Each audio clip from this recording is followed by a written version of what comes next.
Hey, we are back. The second lecture of matter.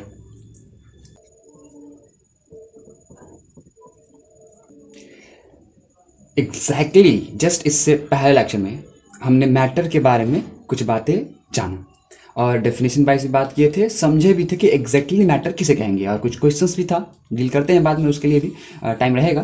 फिलहाल हम लोग डायरेक्टली अभी थोड़ा सा थ्योरी बिल्डअप करते हैं। तो पिछले लेक्चर में हमने डायरेक्टली मैटर के बारे में जाना। अब जो लेक्चर आया है हम लोग के पास, तो इसमें हम लोग मैटर किस चीज़ से मिलकर बना हुआ है उसके बारे में जानने की कोशिश करेंगे। We have idea how to detect whether something is matter or not. Okay, like energy is not a matter. Okay, energy is just energy. Matter is something which will occupy space and will have some mass. So in this lecture we are just going to discuss with which substance or with which thing the matter is constructed. यानी कि कौन से चीज़ matter को बनाता है, यानी कि कौन सा चीज़ इस मार्कर को बनाया है, कौन सा चीज़ इस बोर्ड को बनाया है, ओके, कौन सा चीज़ आपके मोबाइल को बनाया है। सो अब हम लोग इस चीज़ के बारे में पढ़ने जा रहे हैं। देखिए, अर्ली मैन के बारे में तो आप लोग पहले सुन रहे होंगे। इनके पास भी था आइडिया मैटर को पहचानने का, मैटर को डिस्टिंग्विश करने का, जैसे हम लोग के पास अभी है। तो कोई बड़ा तीर नहीं मार लिया हम लोग पहला लेक्चर पढ़ के, ये है कि नहीं। जैसे कि अर्ली मैन के पास उस टाइम में ज़्यादा डेवलप्ड सिविलाइजेशन नहीं था, उन्हें बस क्लोथिंग से मतलब था, स्टार्टिंग में तो वो भी नहीं, उन्हें फूड से मतलब था और हथियार से मतलब था, मेनली यही बातें थी।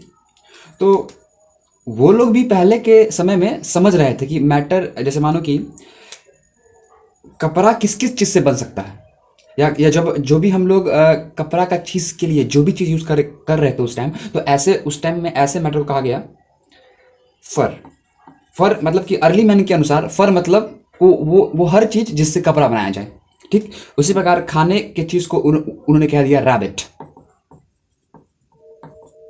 मतलब अगर एप्पल है मतलब वो रैबिट है उन लोगों के अनुसार से, मतलब उन्होंने ऐसे डिस्टिंग्विश करना सीख लिया था। और अगर ऐसा कोई भी सब्सटेंस, मानो कि अगर बहुत बड़ा भाला है तो वो उसे स्टोन के कैटेगरी में डालते थे, यानी कि ये स्टोन से मिलकर बना हुआ है, एक्चुअली स्टोन है ये, ओके। यानी कि ऐसा कोई भी चीज़ जो विपन होगा उसे क्या कहते हैं उन्होंने, स्टोन। और इस प्रकार से उनके पास भी एक बेसिक आइडिया था मैटर को क्लासीफाई करने का, मैटर को समझने का, मैटर है कि नहीं। या क्लोथ वाले कपड़ा किस चीज़ से मिलकर बना हुआ था, फर, उन्होंने क्या नाम दिया, fur, food, rabbit and weapon, stone. So this was a basic idea, you know what. And और इतना आइडिया तो उन लोगों के पास भी था, लेकिन उन लोग को भी ये नहीं पता था कि ये जो जैसे सेब है या कोई फल है, कोई सब्जी है, वो किस चीज़ से मिलकर बना होगा, स्टोन खुद किस चीज़ से मिलकर बना होगा, ये बात का आइडिया उन लोगों के पास नहीं था। तो पहली बार ग्रीक के रहने वाले एम्फेडोकल्स, ये अपना पहला, मतलब कि फिलोसफर है और फिलोसफी से ही बात करते हैं। तो इन्होंने क्या कहा कि all matter is composed of 4 things और 4 सब्सटेंसेस। इन्होंने क्या कहा कि all matter is made up of 4 substances. It is fire, water, air and earth. यानी कि अगर आपके हाथ में मोबाइल अगर बना होगा तो इन्हीं 4 चीज़ों से मिलके बना होगा। इस 4 चीज़ों को एक साथ डाल दिए, मोबाइल बन गया, कुछ ऐसा। तो एम्फेडोकस ने क्या कहा कि मतलब कोई भी सब्सटेंस होंगे, कोई भी सब्सटेंस, वो कहीं ना कहीं इन्हीं 4 चीज़ से मिलके बना होगा, और इन 4 चीज़ों के कंपोजिशन का जो रेशियो होगा वो डिटरमाइन करेगा एक पार्टिकुलर सब्सटेंस को। जैसे कि अगर कोई फूड है तो फूड में वाटर और फायर की मात्रा ज़्यादा होगी। मतलब क्या, अगर कोई भोजन है तो उसमें वाटर प्लस फायर का जो कंपोजिशन होगा क्या होगा, बहुत ज़्यादा होगा, और एयर और अर्थ का कम होगा। इसी कारण से वो सॉफ्ट लगता है और एनर्जी देता है कि नहीं। ठीक उसी प्रकार से अब जैसे कि कोई विपन होगा तो विपन में अर्थ की मात्रा क्या होगा, ज़्यादा होगा। तो इस प्रकार से क्या किया कि पहली बार मैटर को, मतलब कि कोई भी सब्सटेंस किस चीज़ से मिलकर बना होगा, तो पहली बार ये कंसेप्ट आया कि हर दुनिया में कोई भी मैटर छू लीजिए, यानी दुनिया में कोई भी सब्सटेंस उठा लीजिए, वो कहीं ना कहीं इन 4 चीज़ से मिलकर बना होगा। ये पहले का कंसेप्ट है, अब ये कंसेप्ट नहीं है, ठीक। तो बड़ी सुंदर, सबको समझ में आया, सब समझ भी गए, सब खुश भी थे, लेकिन एकाएक ये कंसेप्ट क्या हो गया, गलत। गलत क्यों हुआ देखते हैं।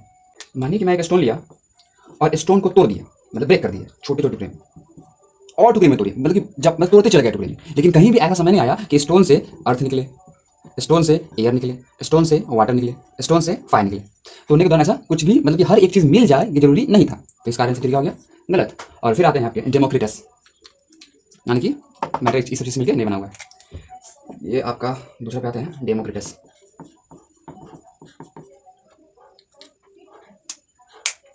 अब ये अपना कैसे देते हैं, देखो अगर कोई पत्थर को तोड़ोगे तो दो भाग में टूटेगा, और पत्थर की तरह दिखेगा, मतलब कोई ईटा को ऐसे मानो कि ये कोई सब्सटेंस है, इसको तोड़ेंगे, मान लीजिए तोड़ दिए तो दो पार्ट में टूटा, और दोनों पार्ट फिर उसी तरह लगेगा, ऐसा ना कि ये पानी बन जाएगा, ये हवा बन जाएगा, ऐसा तो नहीं हुआ ना। दो पार्ट तोड़े और दो वही रह गया, फिर इसको तोड़ेगा दो पार्ट में वही रहेगा, इसको और तोड़ेगा दो पार्ट में, सब्सटेंस तो वही रहेगा, वो तो नहीं बदलेगा ना, लेकिन छोटा होते जाएगा। तो डेमोक्रिटस क्या बोलते हैं कि आपको एक सब्सटेंस लीजिए, एनी सब्सटेंस, और उसको ब्रेक करते जाइए, ब्रेक करते जाइए। जैसे मानो कि जैसे पेपर, इसको दो भाग मारते, लेफ्ट इट हेयर, इसको भाग मारते हेयर हेयर, ओके आप नहीं टूटेगा मुझे लगता है।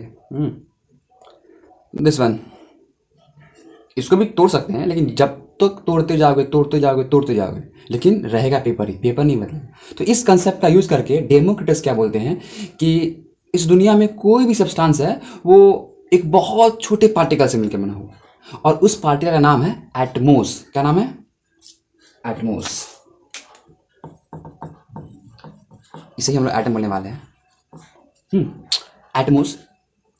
और ये एटमोस कहाँ मिलेगा, कहाँ दिखेगा हमको, तो कहते हैं क्या कि किसी एक पार्टिकल को तोड़ते जाइए और एक ऐसा समय आएगा जब उसके आगे वो नहीं टूट पाएगा।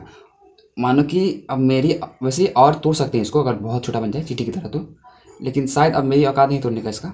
तो मानो कि मैं तोड़ते तोड़ते ना एकदम अंतिम चरण पे आ गया हूँ, तो अब जो चीज़ बचा मेरे पास इसको बोल देंगे एटमोस, और यही सारा इकट्ठा होकर क्या बना, पेपर। यानी और ये पेपर के साथ है, तो अगर आप ये काम किसी और सब्सटेंस के साथ करेंगे तो वहाँ भी यही रूल लागू होगा। मतलब कि आप बटर, चीज़ ले आइए, तो चीज़ भी किससे मिलकर बना होगा, तो एटमोस, एटम से मिलकर बना होगा, ठीक है। और अगर बात करेंगे मोबाइल का, तो मोबाइल भी एटम से बना हुआ है, यानी हर एक उनकी इनके अनुसार हर एक सब्सटेंस, हर एक पदार्थ कहीं ना कहीं एटम से मिलकर बना हुआ है, ठीक है, जो कि इनडिविजिबल है। क्या है, इनडिविजिबल, मतलब इसके आगे आप नहीं तोड़ सकते। And this was one of the fantastic, theory regarding matter. Okay, this goes very nicely. लेकिन उस समय के महानायक एरिस्टोटल की एंट्री होती है, और क्योंकि ये इतने पॉपुलर थे, इतने कन्विंसिंग थे कि ये जो बात कह देंगे ना तो कोई गलत कर ही नहीं सकता। मानो कि फिजिक्स के न्यूटन सा है, जो कह दे वो तो सही ही मानो, सही नहीं भी है तो कोई एक्सेप्शन ला के सही कर दो। तो इनका कुछ ज़्यादा ही मतलब डोमिनेंस था उस समय में, तो ये जो बात कहते थे लोग मानते ही थे। इन्होंने कहा इन्होंने डेमोक्रिटस की बात को एक बार में काट दिया बिना कोई आंसर के, सीधा काट, गलत है भाई, आप गलत है। और इन्होंने सपोर्ट किया एम्फेडोकल्स की बात, जो पहला वाला था। इन्होंने क्या कहा, बस थोड़ी सी चेंज लाई। इन्होंने क्या कहा कि जितना भी सब्सटेंस है वो 5 एलिमेंट से मिलकर बने हुए हैं, जिसे हम लोग हिंदी में पंचतत्व भी कहते हैं। यानी कि all substance is made up of 5 elements called पंचतत्व, and these 5 elements are air, water, sky, earth, fire। और 2000 साल तक तो इनको कोई गलत ही नहीं किया, जबकि ये भी वाहियात थ्योरी है, एकदम ही गलत है, ठीक। लेकिन एरिस्टोटल ने भी ये बात कहा। तो ये ऐसी कुछ बातें हुई। फिर बाद में आपके रॉबर्ट बॉयल कुछ एक्सपेरिमेंट करते हैं, है ना, फिर लेवाइजर कुछ एक्सपेरिमेंट करते हैं, और इन सभी कुछ एक्सपेरिमेंट से वापस ये बात साबित होता है कि कहीं ना कहीं सारा, फिर ये दोनों कुछ एक्सपेरिमेंट करते हैं और इनके एक्सपेरिमेंट से ये बात वापस प्रूफ होता है कि कहीं ना कहीं सारा का सारा सब्सटेंस एटम से ही मिलके बना हुआ है, और वापस डेमोक्रिटस का थ्योरी लागू होता है हमारे केमिस्ट्री में। तो ये जितनी भी कहानियां हैं, ये 4 चैप्टर जो एटम, जो पहला चैप्टर है ये मैटर, फिर इज मैटर एंड स्पीयर, फिर next 3rd chapter atoms and molecules, फिर स्ट्रक्चर ऑफ द एटम, ये 4 चैप्टर में यही कहानी कंटिन्यू होने वाली है। यानी कैसे कैसे, मतलब कि कैसे कैसे डेवलप किया केमिस्ट्री, मैटर और एटम वगैरह, ये सारी बातें जानेंगे। फिलहाल हम लोग इस चैप्टर मैटर पढ़ने वाले हैं और इसका क्लासिफिकेशन पढ़ेंगे। तो हिस्ट्री में कुछ ऐसा घटा, ऐसी बातें हुई, हम लोग इस सब को समराइज करते हैं कि आपको याद कैसे रहे, है कि नहीं। आते हैं। तो फिर ये कुछ बातें आप याद रखिए और आते हैं एक समरी टाइप चार्ट बनाते हैं आपको समझाने के लिए। मैटर को कैसे क्लासीफाई किया गया समझते हैं।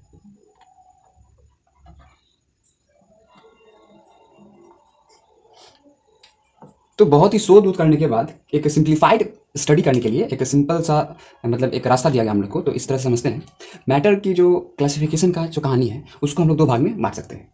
एक है आपका एंशिएंट क्लासिफिकेशन। एंशिएंट क्लासिफिकेशन कहने का मतलब पुराने ज़माने में जो बातें कही गई, और एक है आपका मॉडर्न क्लासिफिकेशन। मॉडर्न क्लासिफिकेशन देखिए मतलब मैटर को कैसे समझेंगे, किससे बना हुआ है, कैसे क्लासीफाई करेंगे। तो बहुत बातें आई, पहले की बातें भी थी, नई बातें भी आई, और पहले की बातें भी थ्रू मीनिंग की, सब बहुत सारी बातें थी। तो हमने क्या किया कि मैटर को दो भाग में बांट दिया। एक है पुराने ज़माने में कैसे क्लासीफाई किया गया और अब के ज़माने में कैसे क्लासीफाई किया जा रहा है। तो पुराने ज़माने के अनुसार इसमें सब कुछ समाप्त कर दें कि पुराने ज़माने के अनुसार all substances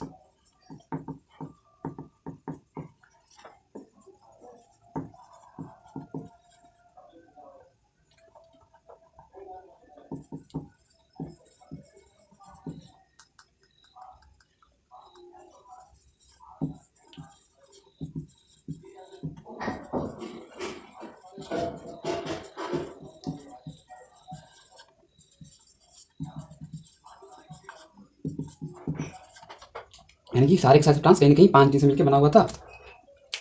air, water, fire, sky and earth. But things changed in modern classification. Now look here, हम लोग को यही पढ़ना है, ठीक है। ये तो बस समझने के लिए समझ लें। तो साइंस डेवलप किया और बहुत सारी बातें जब डेवलप हुई तो हम लोग क्या जाने कि जो मैटर, जो मॉडर्न क्लासिफिकेशन है मतलब कि हम मैटर को अलग अलग एस्पेक्ट से देख सकते हैं। मानो कि हम ना मतलब कि हम क्लासीफाई करना चाहते हैं, ठीक है, मैटर्स को, ठीक। आप लोग कुछ पढ़ रहे हैं इसलिए मैं ये एग्जांपल ले रहा हूँ, ठीक। मानो मैटर्स को हमको क्लासीफाई करना है तो कैसे करेंगे? क्या बोलेंगे, कैसे करेंगे क्लासीफाई? आप पढ़ रहे हैं कुछ एक्टिव मैटर्स होते हैं, पढ़े हैं आप लोग एक्टिव मैटर्स। एक्टिव मैटर्स क्या, जो जल्दी रिएक्ट कर दे किसी सब्सटेंस से, है ना, या डिस्प्लेस कर ले किसी अदर मैटर्स को उसके सोल्यूशन से।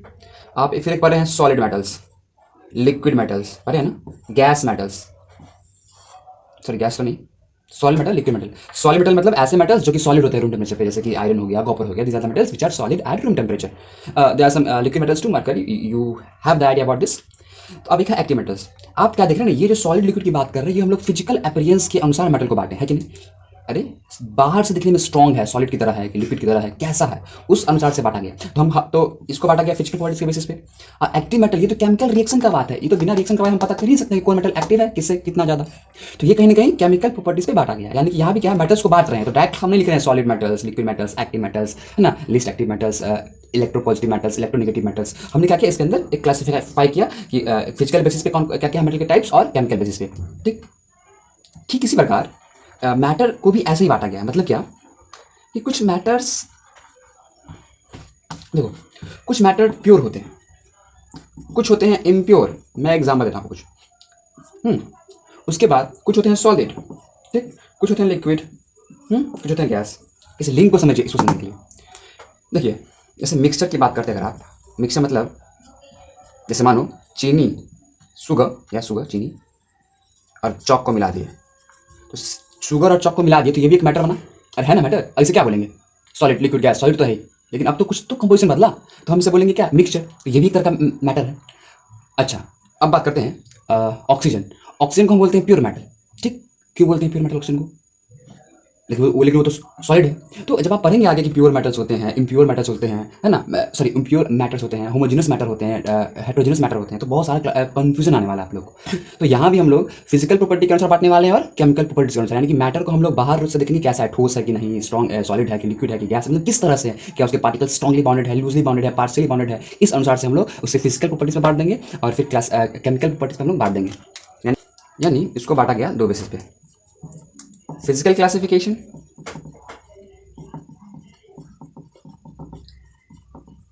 और केमिकल क्लासिफिकेशन।